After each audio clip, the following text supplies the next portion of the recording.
Hey everyone, Heero here, and today we're gonna look at Yanagi, an on-field anomaly DPS that uses anomalies and her unique polarity disorder to deal big PP damage. I'll be discussing her kit, builds, wenjins, and possible themes. Just as a quick disclaimer though, the footage and information that will be shown is from the creator experience server, so things can still change when her banner drops.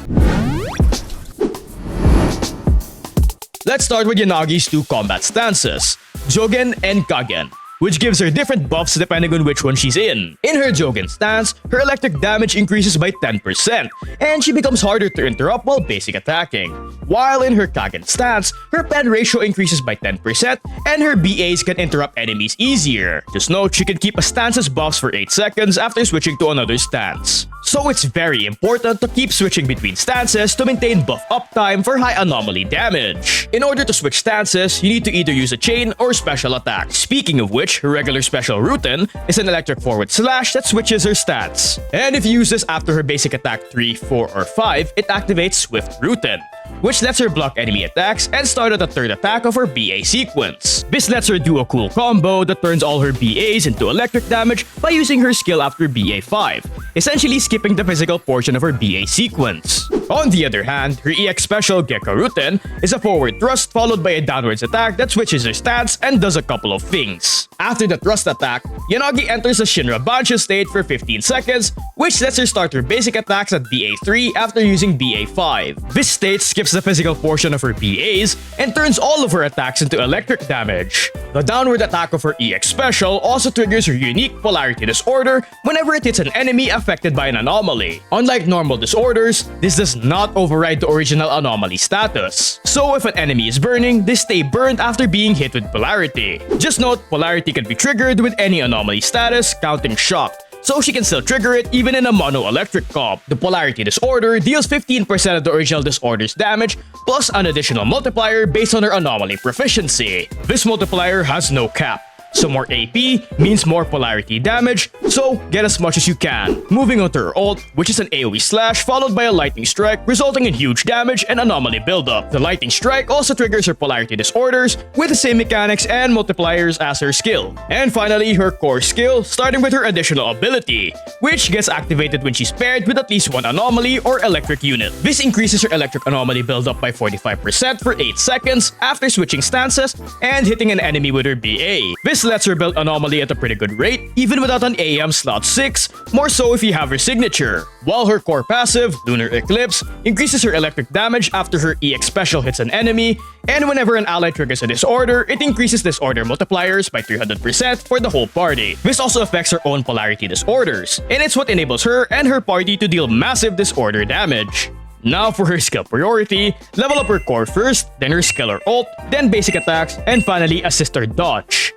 Seeing how only her ult and skill affect disorder damage, you can ignore these 3 talents since a majority of her damage comes from anomaly and disorders. But with her kit out of the way, let's talk about her Mindscapes. Her M1 gives her stack with a clarity buff whenever an ally triggers an anomaly, stacking up to 3, with each stack negating 1 hit, and when she has at least 1 stack, she gains 80 AP. This increases her anomaly damage by a bit and allows her to face tank hard-hitting attacks so you can focus on dealing damage. Her M2 on the other hand gives these benefits shown in screen, and allows her to do an additional EX special thrust by using more energy, with each thrust increasing polarity's multiplier by 15%. This of course makes her anomaly buildup even faster, while also increasing her polarity disorder's base multiplier up to 50% from its original 15. While her M4 lets Yanagi inflict the exposed debuff whenever she triggers an anomaly, which increases an enemy's pen ratio by 16%.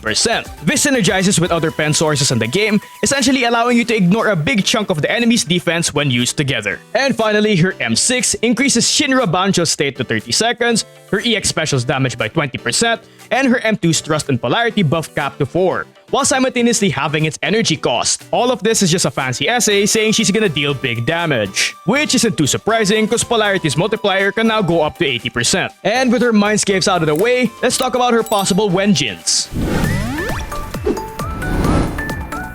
Yanagi's signature wenjin, Timekeeper, gives the benefits shown in screen.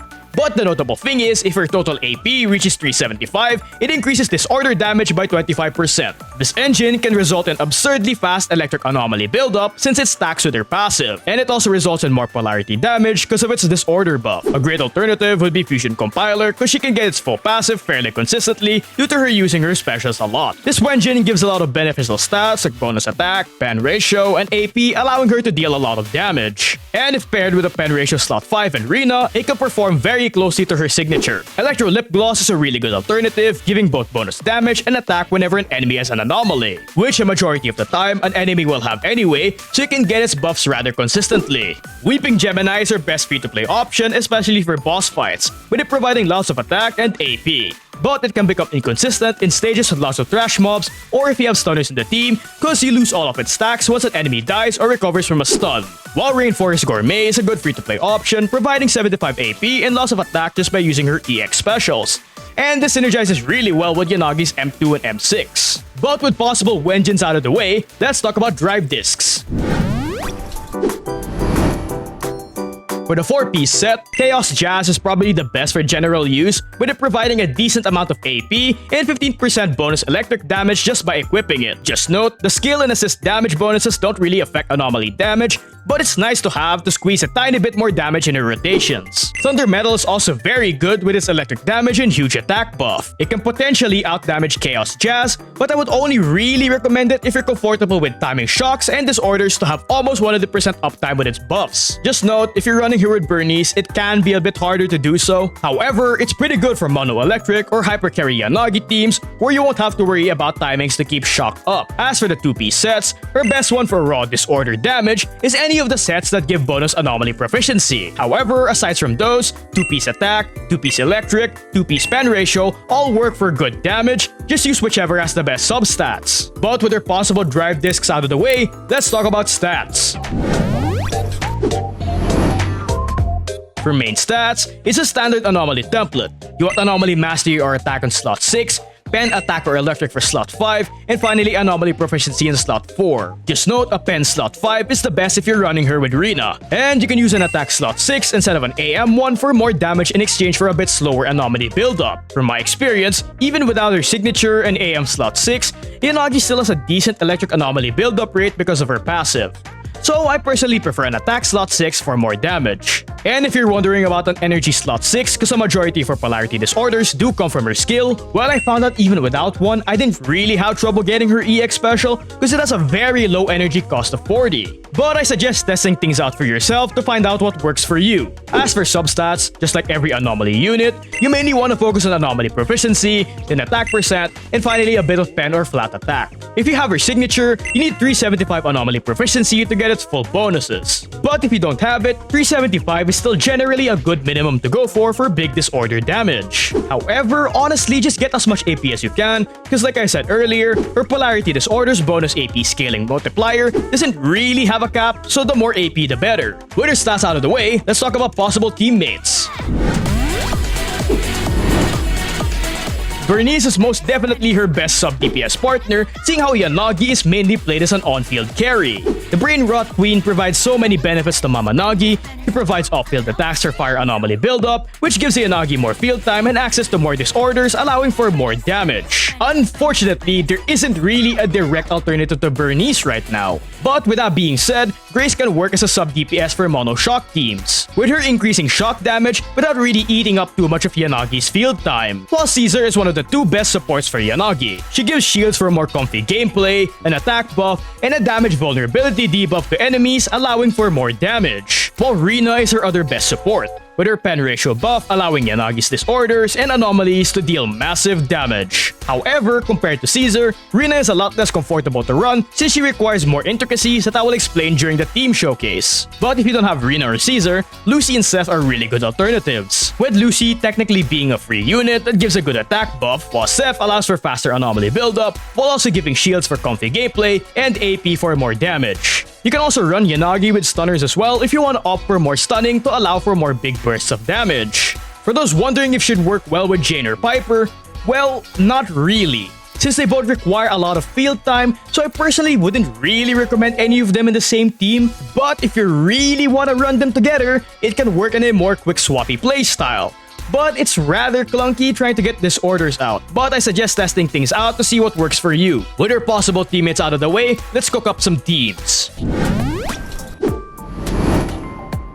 Before we cook up some teams, just note, you need at least one of the characters shown in screen to activate Yanagi's additional ability. And as usual, just pick a bamboo that would suit the party. But with that being said, Yanagi's best team right now would be a comp with Bernice and either Caesar or Rina. This team has no trouble clearing shield defense because it deals and triggers massive amounts of disorder damage with Bernice's off-field attacks and Yanagi's polarity disorders.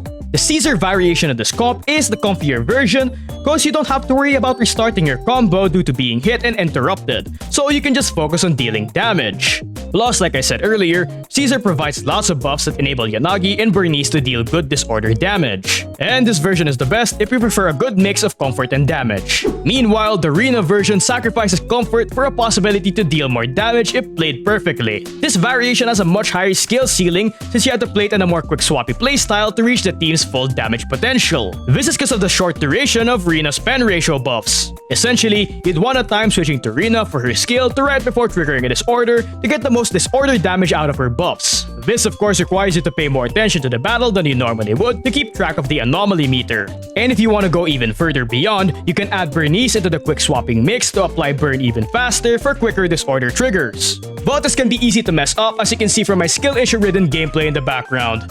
Damn it, I'm terrible at this game. Now, you don't really have to do all this quick swapping since the comp would perform just fine even with a normal on-field Yanagi playstyle. I'm mainly mentioning it for those who want to get the most damage out of this team comp. But just note, without quick swapping, it can perform a bit worse than if you had Caesar in the team instead of Rina. But these comps are rather expensive, so here are some alternatives in case you don't have some of these characters. You can run something like a hyper carry setup with double supports, or even use a stunner instead of Bernice or a buffer. You can also run her in a mono shock team and she'd do just fine. This team's damage mainly comes from triggering shock anomalies and her polarity disorders. So you want to play her with an all-field playstyle with no quick swapping really needed unless you're running her with Rina. Now this team might not necessarily perform as well as a comp with Bernice, but it's still a very good comp that can clear shield defense. So it's a very good alternative to her best comps and it's really fun to run as well. Well, that's about it.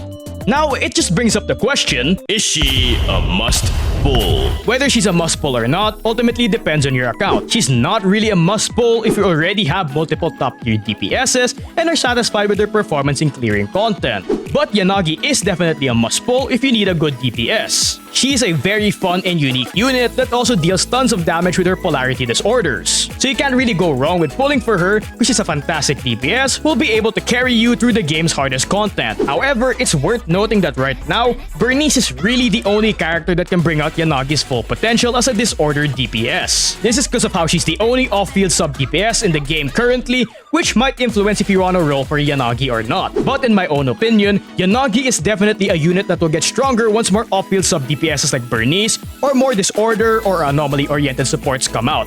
This is especially the case with her ability to trigger disorders on command being potentially useful for future anomaly units. But at the end of the day though, if you like Yanagi, pull for her. Personally, I would be rolling for Mama Nagi since she's very pretty and fun to play. But make sure to tell me what you think about her in the comments below, and don't forget to hit me with a like and a sub.